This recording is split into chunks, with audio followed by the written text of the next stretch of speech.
everybody, and welcome back to the Drive Pink Dialogue. It is episode number 95, and Inter Miami is making moves with the roster. Gonzalo Lujan in, Facundo Farías out, question mark. That's what we're going to talk about today.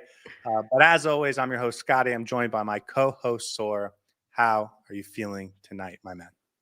Jet lagged, very jet lagged. But the best way to bring up my energy is to get on the podcast and talk into Miami with you. So here I am.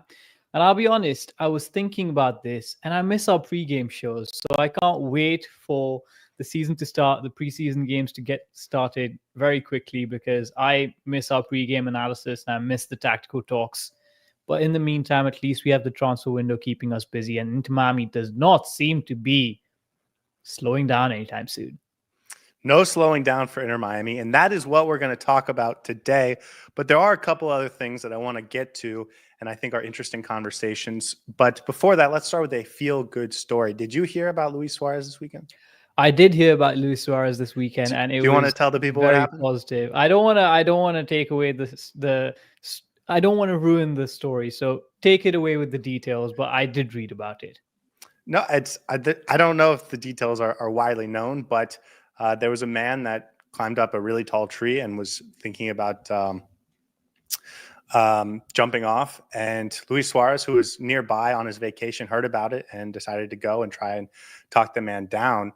And he did, and he saved a life. And it's an unbelievable way. It's an unbelievable weekend, I think, for everyone involved. And so it's just a feel-good story that I wanted to mention before we move on, because these are people and they can still do amazing things. And so when they do, I think it's good to highlight that. Yeah, and sometimes you talk about football and sometimes you have to think about humanity as well. And an act of kindness never goes unrewarded. I'm very glad that Luis Suarez was there. He seems like an overall really nice bloke, and I'm glad he was able to talk that person down of whatever he was considering to do. And very nice feel-good moment, a good start to the year for sure. Yeah, and a good start to the podcast. I will take us back another couple minutes. You mentioned that you are looking forward to the pregame shows. We did get news today that rumored, almost confirmed preseason game against Olympia in San Pedro Sula down in Honduras, that is going to be announced over the next couple of days. It is going to happen. We originally heard that was looking at January 26th. So that feels like it's coming together. We did talk about last time how this preseason really needs to form, or it probably won't. And so that's another game on the books. You probably only need one, maybe two more between that Olympia game and the Orlando City friendly on Valentine's Day. And then you've got yourself a preseason. So one more in the books, and it's one that we get to a pregame for. So thus far, we've got about 3 games confirmed. Is that correct? 2.5. This one feels like it's going to happen any day now in terms of becoming official and tickets starting to go on sale and stuff like that. Yeah, I think 3 or 4 games looks like an ideal preseason. We'll probably have a couple of games behind closed doors that we're not made aware about. So that in itself seems good. This is slightly different in the sense that we're playing the CONCACAF Champions Cup from the first round itself. So we don't have that 1 week extra break in between. And the season will be coming very quickly immediately after the preseason starts. So you don't want to run your players into the ground with too many games. And I think just a 4-game preseason with a couple of behind closed door games, I think is ideal. And hopefully we'll get confirmation about this game and then maybe one more against a good opposition. And that should seal the preseason, right? Yeah, I will say, just remember, the first game of the season, CONCACAF Champions Cup, must-win road game at Sporting Kansas City. They play the return leg just 7 days later. So you want to go into that first competitive game firing, not still spending the first 2 or 3 games in preseason mode. And so, take that for how you want. It is important to get off to a hot start, especially in that tournament if you want to go far. The second round against Cavalier from Jamaica, maybe a little bit easier. So if you can get a good result in that first game against Sporting Kansas City, you feel good about the return leg. You feel good about really the first month and a half of your season, regardless of what happens elsewhere. So be ready to go after it. They do have that Orlando City friendly 4 days before. So, they'll have an intense environment right before that. Okay, let's talk about Gonzalo Lujan because he's Inter Miami's newest player, signing from San Lorenzo in from Argentina. He's Argentinian. He's 23 years old. He's a right back. Everyone said he was a center back, and then the more you look into him, the more you realize this guy is going to be a right back who can play a little bit of center back. I'm not ruling that out, but I think this is a right back gonna compete with Chelo Wiegand, gonna play a little bit as a backup to Toto Aviles and can fit next to Chelo Wiegand. But this is a versatile defender, one that we have long thought could be a good fit in terms of this positional profile. He's 23. He's pretty young. He's not coming over for a huge transfer fee. We'll talk about that more in a little bit. But first initial reactions, Gonzalo Lujan, everyone reporting today, it's a done deal. He hasn't played for Argentina or for San Lorenzo in quite some time, not on the team sheet. It's clear that this is happening. And today it feels like all of the final details got sorted out. Yeah, I don't know if I completely agree with you whether he's going to be playing right back or not. I do think his initial signing is going to be as a defensive cover, as a center back. And then he's probably going to deputize in that right back spot. But you're right, the more you look into him, you look into his heat maps over the course of an average season, and he is playing that right back position more than he's playing that center back position. It'll be really interesting to see how Javier Mascherano sees this player. Again, he's still on the youngish side. 23 is not super old, especially for a defensive. For a center back, it's pretty young, yeah. Yeah, exactly. For a defensive cover, that's not old at all. So you could potentially use him and mold him into the player that you want him to be for this team. And that, for me, is the most exciting thing, right? You're bringing in a young Argentinian who seems to have a lot of promise. Looks like he can play multiple positions, so he's versatile. And I think this is the kind of signing that we'd expect Inter Miami to make. This is the kind of signing that you'd want in that defensive back four. I am very excited for this because I want to see where he's deployed. But also for me, this is the start of what the defensive cover needs to look like over the next couple of weeks. We need more signings in there. And if this is a right back signing, then we need 2 more center backs coming in potentially. So very exciting start. I'm really excited by the profile of the player. Young, seems to be athletic, coming in from a good team. Argentinian, fits the profile of this team. And I think he'll slot right in. Very excited. Yeah, if you look at his heat map, it's a lot on that right side. Yep, I know he's slotted in as sort of a central center back. San Lorenzo played a lot of a back 3, some back 4, and so he can play either position. I think he fits in both, but for me, I wasn't 100% confident they were going to bring in someone who could play right back. I thought they might go in with Chelo and sort of Ian Frey when he gets healthy, and that be the plan for next season. And so the fact that they brought someone in that can play right back, I think is a huge plus. This is a player that went to the Olympics with Argentina. So Javier Mascherano has worked closely with him in that tournament. He played as a right back. So this is a guy Mascherano sees as a right back. And then he can fill in at center back too. So you kind of get 2 birds with 1 stone. And I like that about it too. I still think they're going to get a top of the room type center back.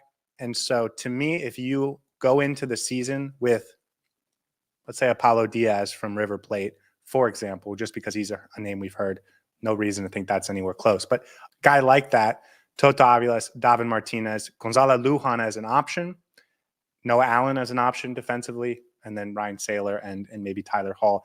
That feels like a room filled with what you need. And if you have that top of the room center back as the guy, you can kind of rotate in whoever has the hot hand, whoever's playing well, whoever's the best fit, and get plenty of rotation for when guys need a break or get hurt or whatever. So I think this is really coming in as a guy who could be the second center back and the second right back, or maybe even pushed to be the number 1 right back. So for those reasons, I really like this. It seems it was a bit of an opportunity. I'll talk about that a little bit more. But in terms of roster makeup, you got to feel good about adding depth at both spots and maybe a guy with upside that can start in either spot.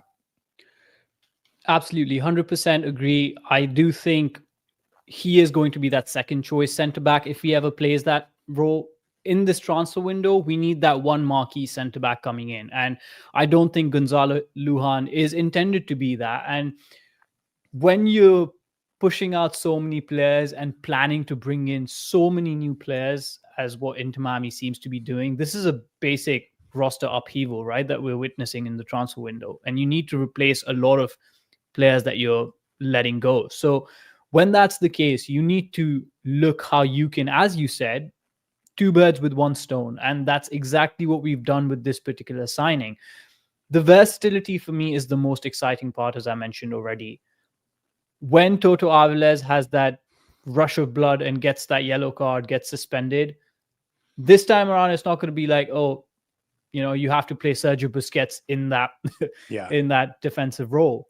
You can put in Gonzalo Lujan, who can play as a center back, and there's multiple different ways that you can use this, and I really like it, and I really appreciate the fact that there's a lot of intelligence gone in behind this particular signing. They're thinking about, okay, we don't have that right back cover, we're going to add that right back by also bringing in somebody who can play center back. This for me is the perfect start to the defensive changes that we need. Do you, if they add a top of the room center back, and when I say top of the room, I mean the number one center back, right? How would you grade this sort of defensive offseason in terms of that being the final product? You got Jordi Alba and Noah Allen at left back. You've got all the center backs we just mentioned, including some guys I think are high upside guys and guys that are going to get better throughout the season and over the course of the offseason. You get another right back option. You still have Ian Frey, who I didn't even mention, as a guy who can fill in lots of different places on that back line. So you add that top of the line center back, and I think I would feel pretty good considering the circumstances about what they did on that back line under Mascherano and Raul Sanllehi. Yeah, I do think I'd be very happy with that. Depending on who the top of the line signing is, I think this could be the perfect way to construct this center-back lineup. There is a case to be made that you can potentially add another youngster in there who could be an exciting signing. I know we're not going to add a U22 DP spot in center-back, but I'd love for a future center-back superstar to be brought in this transfer window, but I don't think that's going to happen. So realistically speaking, this for me is a really good setup for the summer when you may need to reassess some of your defensive options and can add reinforcements if needed. But for this transfer window, I think I would be very happy as long as we add another really top choice center back to this lineup. Yeah, he's about 6 foot, maybe 5'11", so he's not huge. He doesn't have a huge center back body. Defensively, he's played there. He's got about 100 professional games under his belt, maybe 85 professional games under his belt. So he's played a real number, but not 200, 300, where he's a veteran.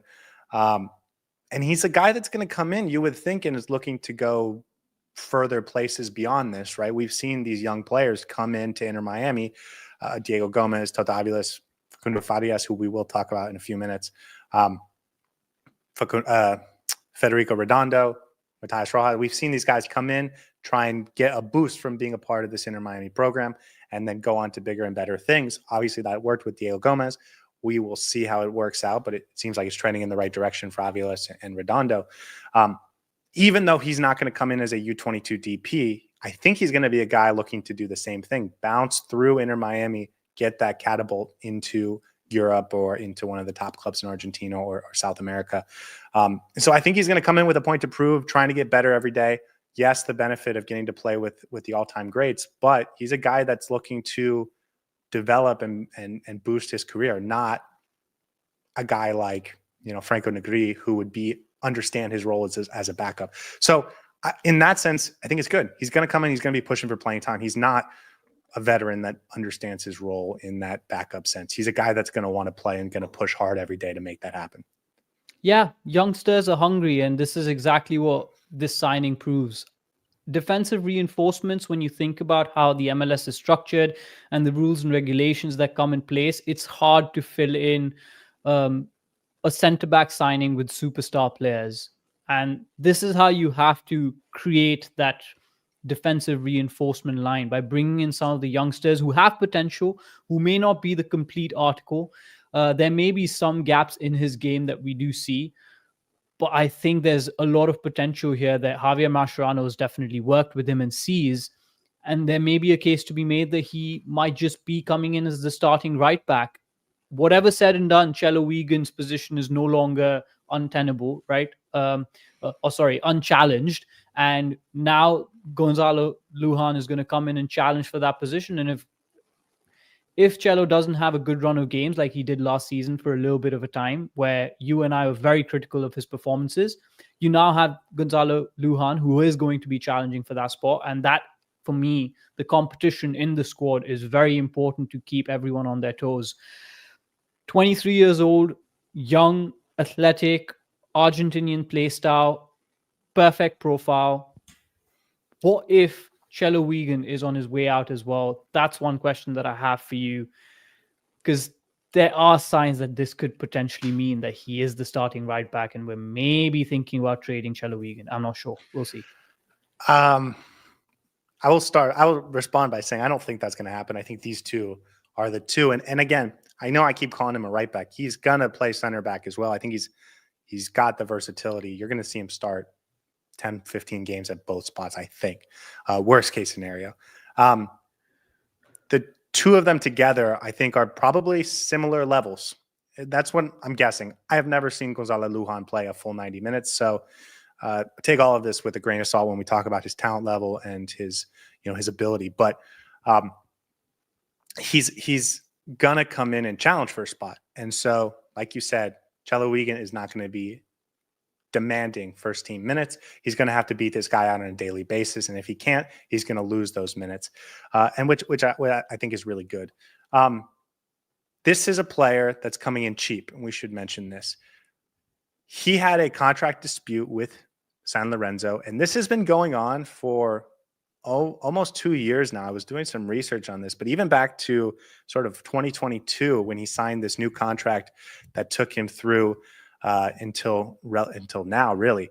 It has been a bad situation between the two of them. He did come through at San Lorenzo, but I think now that he had an opportunity elsewhere and he was wanted elsewhere and he had a coach that he knew and trusted elsewhere, he tried and pushed to make this move. And so Inter Miami is getting him on the cheap. It sounds like Inter Miami is going to pay $800,000 for him. And then he's going to get released from his contract, signed with Inter Miami. It is more technical than we need to go through, but it's much cheaper than this player would have come, or a player of this quality would have come otherwise. And also it means he's going to be on the team long-term, because they are signing him on a full contract, not just a loan move like Tadeo Allende or some of the other moves they'll get moving forward, David Martinez, guys like that. So this is a guy Inter Miami fans can wrap their arms around. Hopefully he's a great player and he can really prove himself in this league. Hopefully he has the athleticism and the technical ability to make a big impact, but he's coming for cheaper than he probably should have. Inter Miami's getting that advantage, A, because they have Lionel Messi, B, because they've proven that they can help guys get to the next level. And for Inter Miami, I think this works out really well because he fits a positional profile that they needed, I think. Yeah, and it feels like Inter Miami always tends to find these players who are running into contract disputes with their previous clubs, as Anton points out in the chat as well. Matas Rojas was one of them, and I thought he was a fairly successful signing. So if Lujan can produce something similar to what Matas Rojas did for us last season, this could prove to be a really good signing. And I think for a 23-year-old coming in on cheap is pressure off, doesn't have to think about the price tag. There's not too many expectations on him. If he has a poor game, you and I think, will be less critical of him because he's 23 years old, not too many expectations. And I think it's a fairly positive acquisition all around. Great piece of business by Inter Miami. And I just hope there's more coming when it comes to that defense, because now we need that marquee center back coming in. Yeah. And then you'd feel great, right? I'm sorry. I'm trying to talk you into it, but I would feel No. I would feel great as well. I think this was the perfect kind of signing, because I was afraid that we just signed one center back, spend all our money on that, and that's it. And for me, this is the kind of backup center back, right back that you need to go for, but because it solves multiple problems. And if you can solve two different problems with just one solution, that in itself is, I think, a brilliant piece of business. And for this cheap, it's fantastic, right? Versatility is something that can't be you can't take for granted. And when you bring in players in cheap who can fill in multiple positions, we might not recognize it right now, but when we're in the thick of it with so many games back and forth, with a few injuries maybe happening throughout the season, this player is going to be the one that we're going to look at and be like, yeah, glad we brought him in because he can play multiple places. And that for me is a valuable asset in itself. Yeah. Cynical's got me giggling. Okay, let's talk about Mascherano, because this is a guy he knows very well. He brought him to the Olympics. He chose him as out of a very nice pool of young players that Argentina has. And he decided, this is a guy I want to come with me, just like he did with Federico Redondo. This is a player he has a plan for. 3 weeks ago, you would think so. 3 weeks ago, we talked about how, I don't know if we trust Mascherano and Raul Sanllehi to handle a full reboot of this roster like they sort of primed themselves to do with the Campana trade and some of the decisions they made in terms of opt-outs. And that was mostly because we haven't seen them do it before. 3 signings in, Fafa Bicot, Tadeo Allende, and now Gonzalo Lujan. How are you feeling about those two in terms of the roster decisions, in terms of building this roster, finding pieces that fit? I know we haven't seen Allende yet. I know we haven't seen Lujan yet. So in terms of a talent perspective, I guess that's remains to be seen how they translate to the MLS. But I feel a lot better now than I did 3 weeks ago.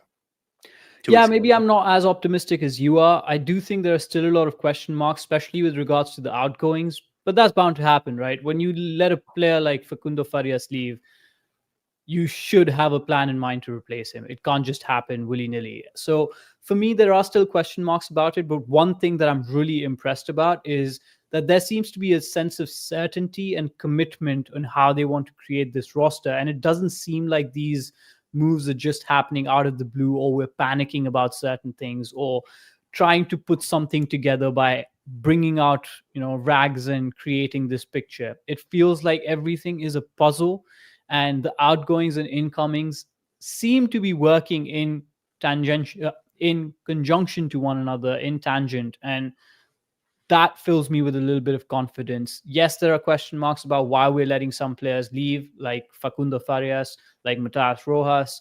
Maybe there's going to be more. There are definitely going to be more. But I do think thus far, it seems like they have a plan and they're sticking to that plan.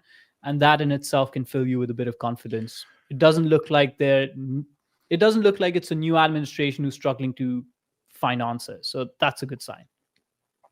Yeah, and like you said, they have a plan. I think they're targeting the guys they want. They're going and getting them. And that is, again, something I can believe in. And I feel really good about it. 3 guys in, we talked about 2 weeks ago, the day after Christmas, how they needed to sign 8 or 9 guys. And they hadn't signed anyone yet. We thought it was going to be a very busy January. We were hoping they would get those guys in early. They are starting to do that. Fafa Bicot posted a picture on our social media today of him at the Inter Miami training facilities. Tadeo Allende in South Florida, apparently, getting ready to finalize that deal. And then Gonzalo Lujan getting this deal done over the next couple of days is going to make sure he's in time for the start of preseason. Huge. This is exactly what we wanted. This is exactly what we talked about. And they're executing on it. And now I feel like, well, we'll talk about this even again in the next 10 minutes. The next guy is the next thing. They got this player in. They're going to get it signed. Whenever he flies in, whenever he signs the paperwork, that's a matter of semantics. But this player's a done deal. Let's go get the next one. Let's focus on who we're going to get next. And I think that is really awesome to see, because they had a lot of work to do. They created a lot of work for themselves because of all the players they let go, all the players they moved on. But they're getting to it. And again, I think we're going to get another signing by this time Friday, really. So it's working, and I love that. Yeah, and you mentioned something that we haven't seen Lujan play. We haven't seen Tadeo play. So yes, you can be pessimistic about, who are these players that they're bringing in? But you have to at some point be trustworthy, at least at this point in the transfer window, where there seems to be a plan in place and they're executing on that plan. You can never 100% guarantee that a transfer is going to work out. Even if we bring in Neymar tomorrow, you can't guarantee if he's going to play well for us or produce the results that we expect him to. So questioning the players at this point in time is absolutely no use. I'm just glad that we are making moves that seem to be pre-planned, that seem to be orchestrated well. And again, there's a plan they're executing in, and that's exactly what I want from this administration. I don't want us floundering to try and find pieces to fit together and create this roster. It seems like we have an idea of where we want to go, and that's where we're going. 3 signings. I still think there's room for more coming in before the preseason starts, or at least by mid preseason. We need to get to that 6 mark, and then after that, 3 signings we can bring in as comfort demands. But there's still work to be done, so I don't want to be, I don't want to jump the gun too quickly. So yes, we're optimistic, but we're cautiously optimistic. It's going well so far. That's all I'm going to say. No, but I guess that's my point. Is I feel a lot better about it now than I did a couple weeks ago, and. Fafa Picault is a signing I really like. And so if these guys are of the same level, then I think we're doing really good work. I don't know about you, but I'm going to co-opt Cynical's moniker for Fafa Picault. And probably for the rest of the season, I might call him Fafa Pui, because I think that's a pretty fun name. Yeah. I might just ignore you when you do that. But the other thing is this team, I think, is starting to come together in an interesting way that is probably worth talking about. Versatility seems to be the name of the game so far, right? Tata Martino built his team, and I think we really liked what Tata Martino's team was. But Javier Mascherano is building a different team, and every signing so far, the key word is really versatility. Fafa Picault, I know he brings that pace, but he can play in several different spots. Tadeo Allende, a versatile player. Right wing, left wing, maybe as a striker, second striker. And then the same thing here with Gonzalo Lujan, center back, right back. Does that give us a hint of what style of play Inter Miami is going to be playing with this season? And are we going to see that on January 18th in 12 days? I think we're going to see that on January 18th, but at this point in time, I'm lost. I don't know how we plan to play, because there are players who can play multiple different positions. I don't know if Fafa Picault is coming in as a backup striker. 99% he's not. I do think he's going to be deployed in that left wing spot. But the fact that he can play multiple positions across that front line is actually really positive. What I will say is versatility can be a bit of a double-edged sword, because yes, Tata Martino had a sense of where he wanted to play certain players, but towards the middle of the season, it didn't seem he knew where his best players played, right? Julian Gressel was brought in to play multiple different roles on this team, and maybe that was by design, but I felt like it hurt that player's execution and implementation and impact in this team. If he was deployed in that right wing spot more regularly, I think he would have had a better role to play. So versatility can be a bit of a double-edged sword. What I want to see on January 18th is every player have a role, a specific role. So if Fafa Picault has been brought in to play that left wing spot, let him play that left wing spot. Let that be his primary role. But if he needs to fill in for anybody in that front line, if he needs to play like a backup striker, then that's when the versatility is really important. If you're bringing in Lujan as a right back, play him there consistently. Don't switch it halfway through the season where he is now playing center back through and through. I know it doesn't make too much sense, because as the season progresses, there's going to be injuries. You're going to have to figure out how to make the best of your roster. But I do think there needs to be a plan about every player's role on this team, and then proceed from there. I want to applaud you for your old man diatribe, but I guess my point is I don't think Mascherano feels that way. Yeah, maybe not. Tata Martino did, or in some ways did.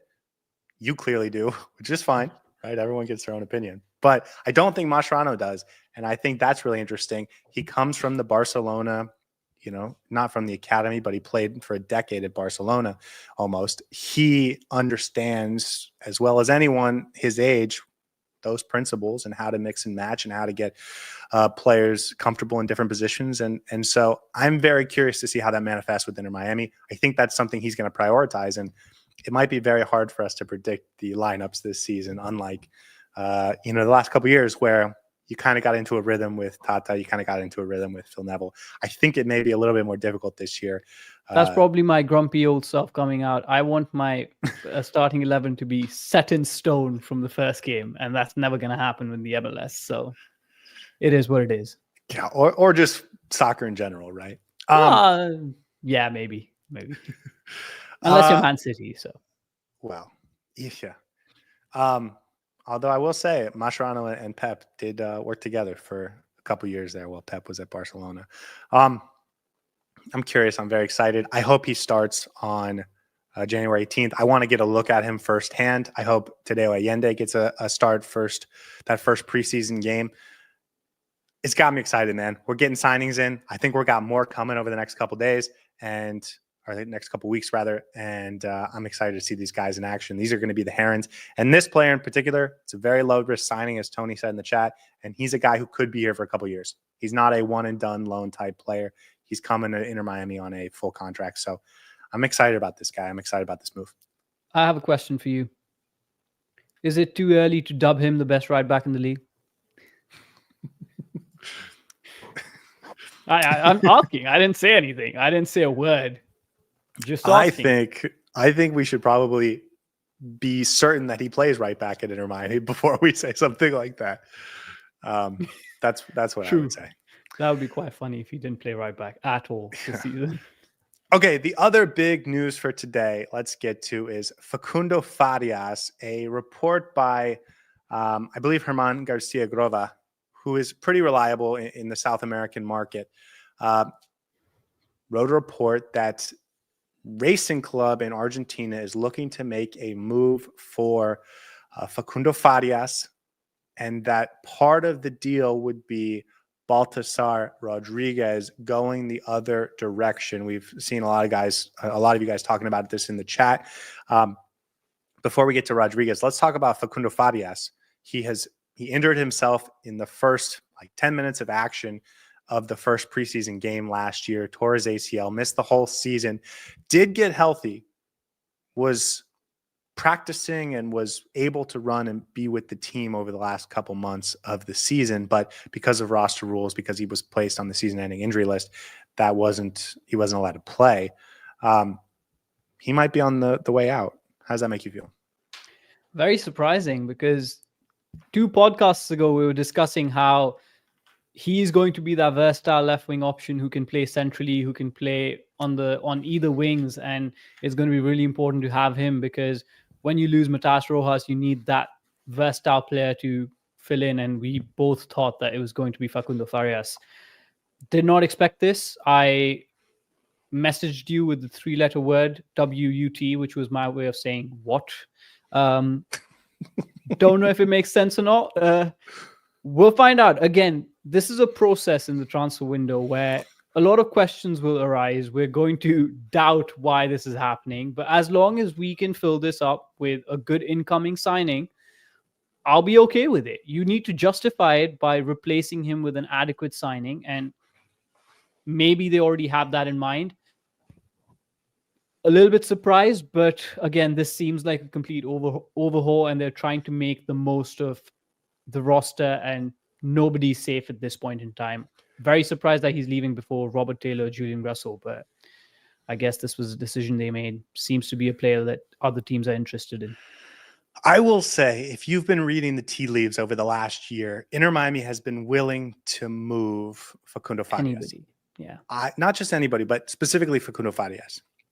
In fact, I don't think they've been willing to move a lot of players, but Facundo Farias is a guy I think they have been willing to move if they found the right deal. I thought he came in 2023 and was the most impactful of the 3 guys that came in, was the most ready for action over Diego Gomez and Toto Aviles. And I was hoping he was going to have a big jump forward heading into this season, similar to what Diego Gomez did. He tears his ACL. It's his second ACL. I believe it's on the same knee for both times, which is tough. He did come back. And so I want to talk about this for a minute, but I will try and convince you that this is the right decision in a few minutes. They got to see him. They got to see what he looked like post ACL. They got to see what he was like in training. They got to project forward what he might look like upon his return. Do you think that played a role in this decision? Yeah, it seems like it because, again, coming back from 2 ACL injuries is not easy. You've already got one player on the roster who's been through it in Ian Frey, and you see the struggles that he has with injuries, whether it's minor or major. And it's a liability at one point in time, right? You have to think about the team as a whole. And if your player is injury prone, 2 ACLs may not be the same player. It might be that he looked fine when he came back. He looked good, but they thought that, do we want to take that risk with him? And there may be an opportunity in the market where we can upgrade for him. They saw that, they saw the opportunity, and they thought now is the right time to cash in on this. I would accept that. For me, that's completely acceptable. If they think there's an opportunity to upgrade on Facundo Farias, then on the outside, it may seem like a question mark, but on the inside, it should be a decision that the team should be comfortable making. And yeah, you're absolutely right. They may have seen him and he didn't seem like he fits into the plan for the next season, and they were willing to let him go. The thing about Facundo Farias is he can play as an attacking midfielder, a right winger, or a left winger and provide quality. He isn't so one-footed that he's stuck to one side of the field. And so in that regard, I thought he would be a positional replacement for Matias Rojas. Rojas certainly more left-footed than Farias, but in the sense that he can play multiple different positions and provide stable production. If they move him on, you've now lost that. And maybe that does go against what I was just talking about in terms of versatility. But this is a player that Tata Martino really liked. He convinced the Inter Miami brass to go out and spend $6.5 million on him. It hasn't paid off in the same way that I think Aviles or even Redondo or certainly not Diego Gomez has paid off. And so if they move him on, if they can get whatever they paid for him back in return, I think they would feel great about it and move on to the next player. He's also a little bit older now. He is 22, not a 20-year-old. He's 22 coming off 2 ACLs. If he was 19 or 20, you might feel a little bit different. You might feel like there's still a little bit more projection in there. But now that he's escaping that U22 status, you'd really want him to be a key contributor, and that's going to be difficult. He's also a U22 DP because he did cost $6.5 million, and there was no way for Inter Miami to get him off of that status. He was going to be a U22 as long as he was at Inter Miami, or 4 years down the line, maybe they signed him to a different contract. But until he turned 24, he was going to be a U22. Moving him on does potentially free up that space. If you're getting a player you like in return, and that is what the report is, that this deal being negotiated is for Baltasar Rodriguez, and I apologize if I butchered his name. I'm okay with that, especially if it means you open up a U22 spot. And I see Thomas asking about that. We don't know what the details are. MLS's roster mechanisms are very interesting, and the way the rules are written can also be up to interpretation. So if you moved on Facundo Farias, brought in a different player that you liked, and opened up a U22 slot in the meantime, I mean, it's actually great business. That's perfect business, right? That's potentially what you're willing to do, or should be willing to do. Don't know how it works. You're the expert when it comes to the mechanics of MLS roster rules and how they work. So not sure how it's going to play out. But again, if it makes sense, make it happen, right? If it makes sense, no player is immune to being let go. And looks like they made up their mind and they want to let him go. Baltasar Rodriguez is an awesome name. And I would love for him to use Baltazar on his jersey, because if he does, then that's what I'm getting for my jersey name for sure. That would be pretty cool, right? This is also a player that Tata Martino liked in terms of Facundo Farias. I understand that people are going to jump to the conclusion that he tore 2 ACLs and that's why they're moving him on. I'm not as convinced that that's the real motivation here. I think that aside from the good business we just talked about, I also think there's a world where Tata Martino really liked Farias, really saw something in Farias, and Javier Mascherano doesn't feel the same way about him, would have studied him extensively as the Olympic team coach, because Farias, at least early on before the ACL, would have been in the pool of players under consideration for that gig or for that trip. And he might not feel the same way about him as Tata did. And so moving him on and bringing in a player that Mascherano does likes more, or however you want to compare them in his head, that also makes sense to me. And it doesn't mean Facundo Farias did anything wrong. It doesn't mean he didn't fully recover from his ACL. It doesn't mean that he wasn't a good piece or a good player, versatile or effective when he was in Miami. It might just be that the last coach really liked him and the new coach likes someone else better and doesn't want to, waste his career or anything like that. So I think it really could be that simple. And I don't know if the ACL is really the main motivator here. Yeah, and I think when a new coach comes in, they definitely want to reevaluate. Everyone is given sort of a clean slate, and it's completely up to them whether they see value in that player and how they want to utilize him or not. And yes, again, Javier Mascherano may not see him in his plans long term, but I think there's multiple different factors, right? The fact that Javier Mascherano might want a different kind of a left winger, for instance, or doesn't really rate Facundo Farias, his ACLs might be an issue, or the fact that they saw a business opportunity here, a team being interested in him, them being able to move on a U22, getting some sort of a good business swap deal for him. I think all of that comes together as a mix, and that's when the decision is made.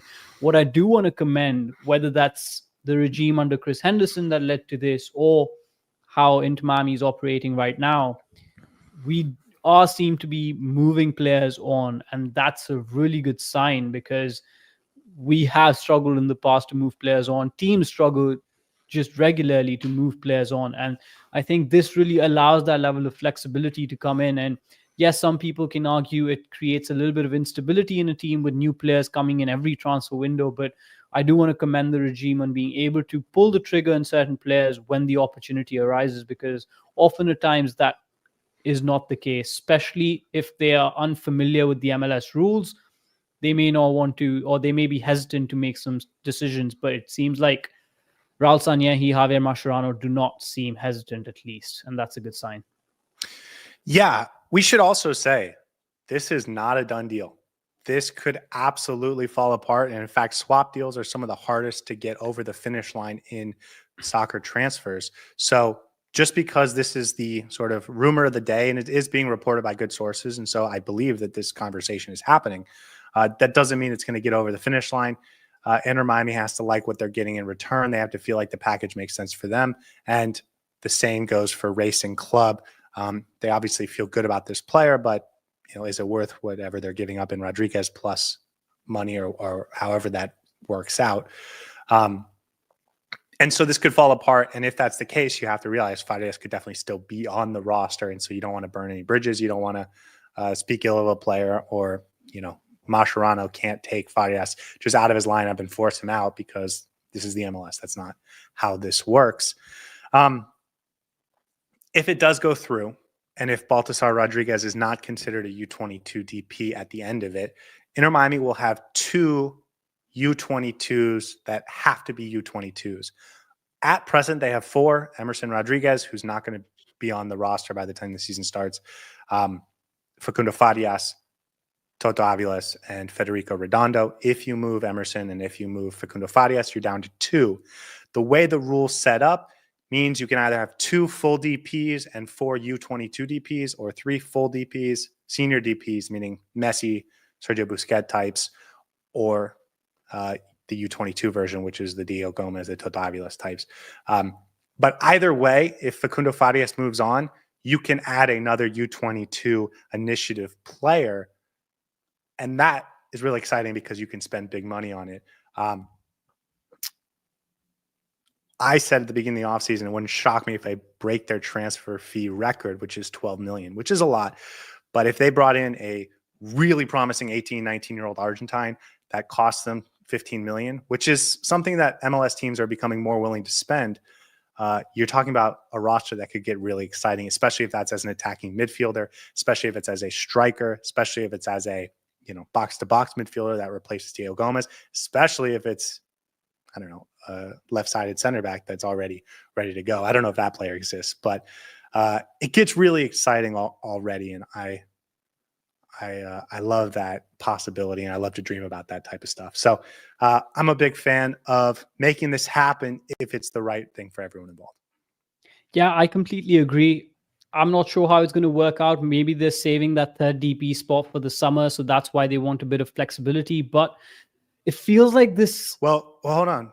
Yep. What I'm saying is you have the 2 and 4, or you have the 3 and 3. Three. Either Yep. way, they have an open spot. But if they decide to go 2 and 4, they have 2 open spots. But even if you decide to go 3 and 3 and wait until the summer to add Neymar, Di That's Maria, still whoever, exciting. you can still bring in a U22 DP, which is awesome. Exactly. And I think for me, the more I think about it, it just seems like this roster is that one special X factor player away from really exploding through the ceiling. Whether that's in the center back role, whether that's in the midfield, or whether that's in the front attack line. I think one player who can really tear it up when he takes that ball, someone, I don't want to say similar to Messi because you can't be similar to Messi, but who's just really exciting to see when he plays and takes that initiative. Whether it's a youngster, and I would love for it to be a U22 player, I think if you can look for that player, find that player, and sign that player, and this move gives you the flexibility to do that, it would be fantastic. I would be all for it. Again, seems like we're going in the right direction. It just feels like we need to tie the ribbon into a nice little pretty bow before we can make judgments about how this move plans out. But it's a good first step. Hopefully we can see it off. Yeah, and I want to bring up Baltasar Rodriguez because he is the name being linked, and according to Herman Garcia Grola, this is sort of a package deal. It's not going to be one sale and one buy. It's going to be a swap. He is at Racing Club, young player, 50-ish career starts, only a handful of goals. He's only 21.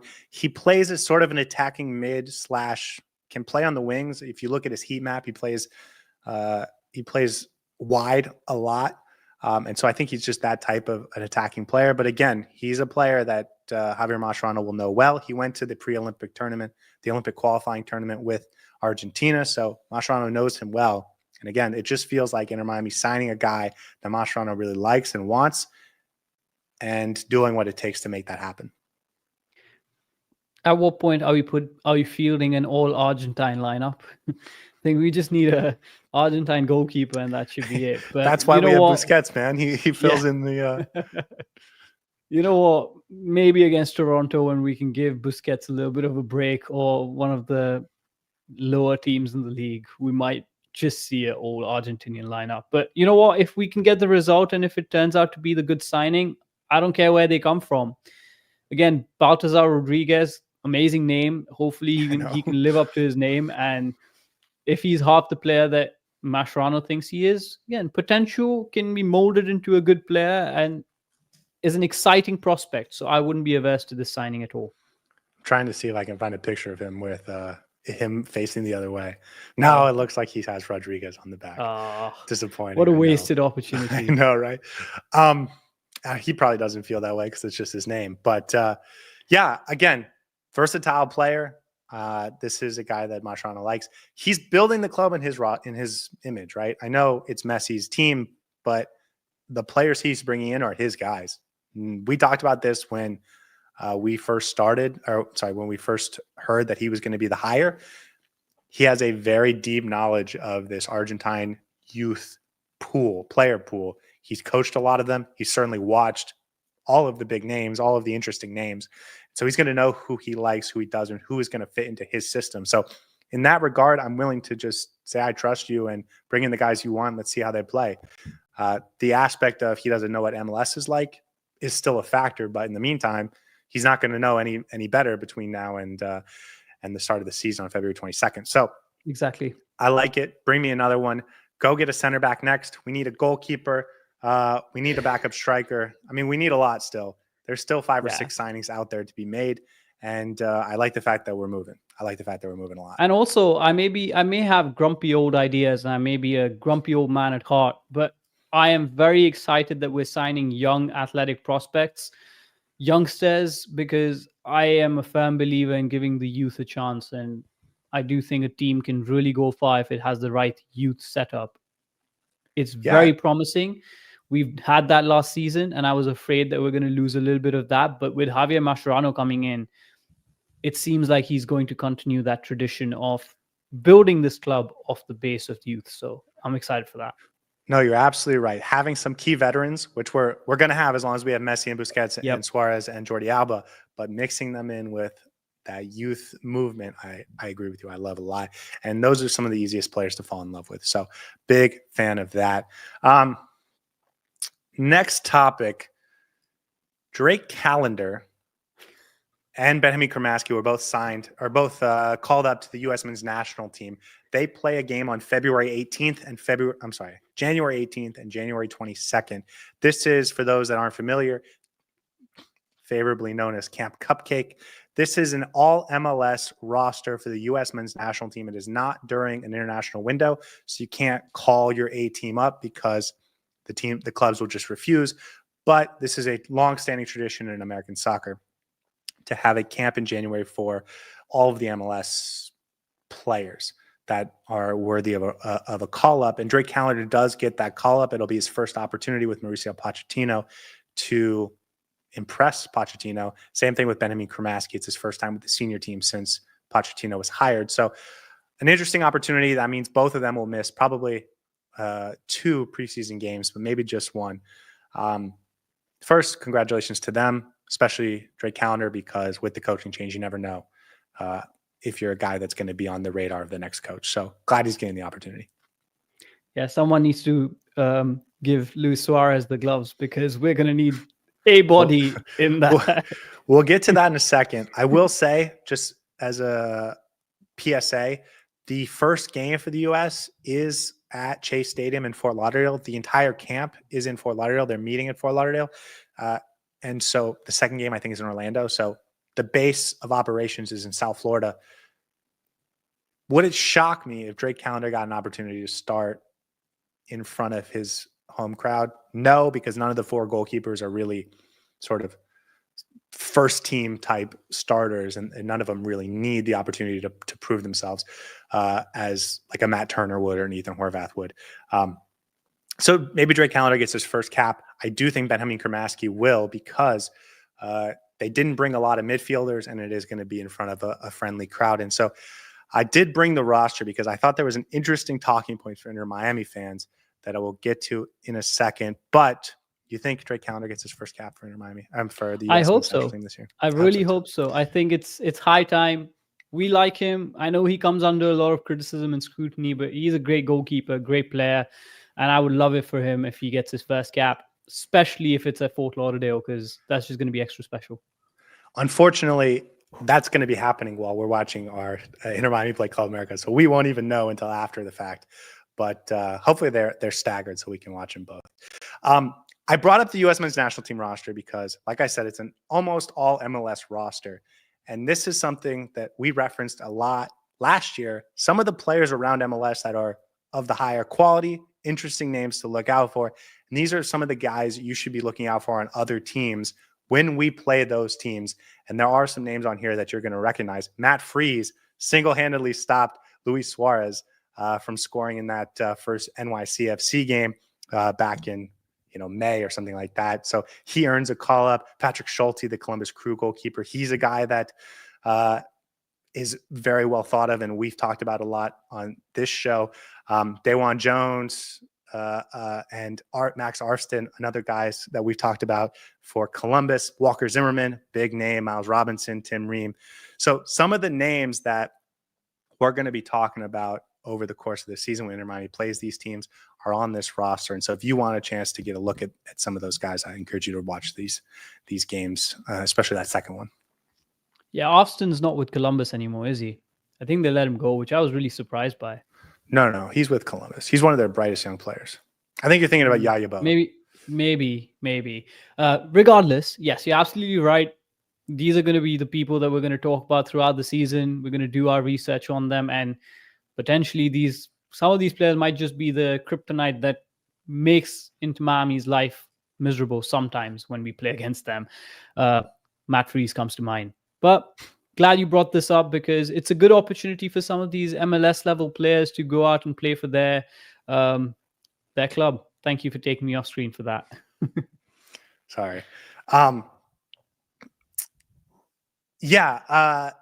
There's a conversation I want to have in a second, but I will also mention Indiana Vasilev got the call-up, former Inter Miami player, so congratulations to him. He's now with St. Louis City. I also wanted to say that there was some pictures on Twitter of the stadium. Progress is being made. It is now going vertical, columns going in for the stadium. So for those that are very interested in the progress of Miami Freedom Park, there is progress and it is really exciting. We didn't have the conversation about what these two transfer rumors, the Lujan signing and this potential Farias and Baltasar swap, might do for the roster. Now, I think Baltasar Rodriguez and Facundo Farías will occupy similar spots. I don't know if that changes a lot, but I see Tony in the chat saying we're not getting 5 to 6 more signings unless we move players on. Let's talk about it, because one of the things that, again, I forgot to mention because I'm bad at hosting, Drake Callender is going to be gone on February 18th, which means there is no goalkeeper on Inter Miami's roster for that February 18th game against Club America. I think the odds of Drake Callender staying in Inter Miami are going up as the days go on, because they've been working on it. And if they had the goalkeeper ready, they would bring him in. So I think the odds that Drake Callender stays are going up, but they need a goalkeeper for that February 18th game. And I don't think Owen Finnerty is the guy. You mentioned Luis Suarez putting on the gloves. I will mention we don't have another striker, so Luis Suarez has to play up top for us. There is still depth to be added here, and the club's got to get it done. Yeah, you and I should get that call for that one game. We'll right? be fine in goal. I'm sure we can save a penalty. And when I say you and I, both of us need to be in goal to be able to save anything. No, it's really funny, honestly. And I feel like I don't know if it's going to be solved beforehand. I do think it will be. We're just probably overselling this, but it just goes to show that that's where this roster is at the moment. We are quite thin, but moves need to be made very quickly. And I think it's going to happen very quickly, because if it's on our mind, then it's definitely on the mind of Javier Mascherano and Raul Sanyehi. So they will solve it soon enough. Maybe they do tend to put Luis Suarez in goal and then play like a false 9 or something, or Brian Carmichael maybe gets a goal. You never know. Maybe. I don't think they're going to put Luis Suarez in goal, but no, I think the point of what I'm saying is they need a goalkeeper. They need to sign a goalkeeper they need to sign. yesterday.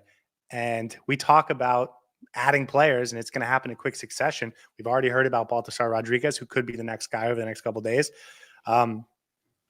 That goalkeeper's got to come soon, because I don't think Owen Finnerty, or I don't know, maybe Cole Jensen's still around. I don't exactly know who would be the goalkeeper for that game. And so they got to get it fixed. They got to get it fixed soon. Speaking of other additions, they need a goalkeeper. They possibly need 2. They're going to add another center back. They are going to add probably another striker. So we're already looking at 5 signings. And a midfielder or 2, right? Like the calculus hasn't changed, other than maybe you can combine the right back need and one of the center back needs, but they still need to add a bunch of players. And the thing is, they're not just adding players, they're also letting players go. So it almost seems like it's a one in, one out sort of a situation. Yes, the Facu Farias deal is a bit of a swap, but I don't think we can afford to lose too many more players. Robert Taylor might leave, Julian Gressel might leave, so then you need to replace them as well, and then the calculus just keeps going towards bringing in more players. So you're absolutely right when you say that as time progresses, for some of these players, I do think it's a more positive sign, and I think they're going to stay on. But we still need those signings. It hasn't changed, right? We still need those 7, 8, 9 signings this entire transfer window, whether that happens immediately in January. I think it's going to be another 2 or 3 signings that come in, a goalkeeper, a center back, and maybe a midfielder. And then we play around a little bit with the roster to see if we can get some of the players off before we get more players on.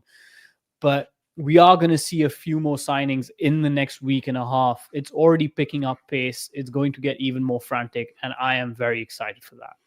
I am too. We haven't had to do an emergency podcast yet, but I feel like one's coming over the next couple of days or the next week. But you know what it is? Every time we do have a podcast, or every time there is an announcement, our podcast is the next day or on that day. So that just works out really well for us. So maybe this was the emergency podcast. Yeah. Well, this is the Gonzalo Lujan signing podcast, because this is a done deal. The Tadeo Allende is a done deal as far as, everything that needs to happen. The sides have agreed it's happening unless, there's a medical goes wrong or something really messed up happens. But that's 3 guys in, including Fafa Picault. So the next one's coming in soon. The next one's coming in soon. I still think they have a lot to add. And again, we've speculated Julian Gressel, Robert Taylor, Drake Callender, there's going to be outgoings too. And so each one of those is going to add another spot. And I should also add, they got a lot of allocation money. They got $3 million GAM from Diego Gomez. They traded for allocation money and got it from the Campana trade. They have a ton of resources and they haven't really started to use them yet. Fafa Picault is not a big money signing. Tadeo Allende is coming in on loan. This is a player in Gonzalo Lujan that they're getting on the cheap because of his contract situation. So they have a ton of resources to work with. I think they're planning on using them. And I'm excited to see what they do. Paul Laville Pogba. Do you think could be Paul Pogba, could be Neymar. The thing is, if anyone is willing to come on a sort of TAM deal like Luis Suarez or Jordi Alba's on, then you can get a bunch of these type of players because you have a lot of allocation money to work with. So good time to be a Heron fan, I think. Yeah, I do think so. I do have a question before we leave, though. Of the 3 signings that are potentially confirmed, which one are you most excited for? I think Fafa Picault is the starter, most likely to start. Listen, I've seen Fafa Picault play a lot, so he's really a guy that excites me because I've liked him as a player for a long time. The other 2, I've never seen him play a full 90-minute game, and I'll admit that. But he is the guy that feels like he could be the starter in the left wing. And he could be that guy where you're struggling to score a goal and you bring him on, even if he's not starting a game. He just changes the entire dynamic of a game. So I'm very excited for that, for sure. But yeah, we need more signings, man, very quickly.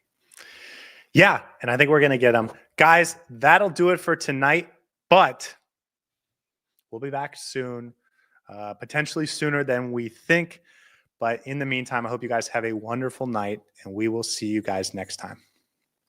Hey everybody, thanks for tuning in. Do us a favor and hit that like and subscribe button. Since our first viewer, sharing this with you all has been the very best part.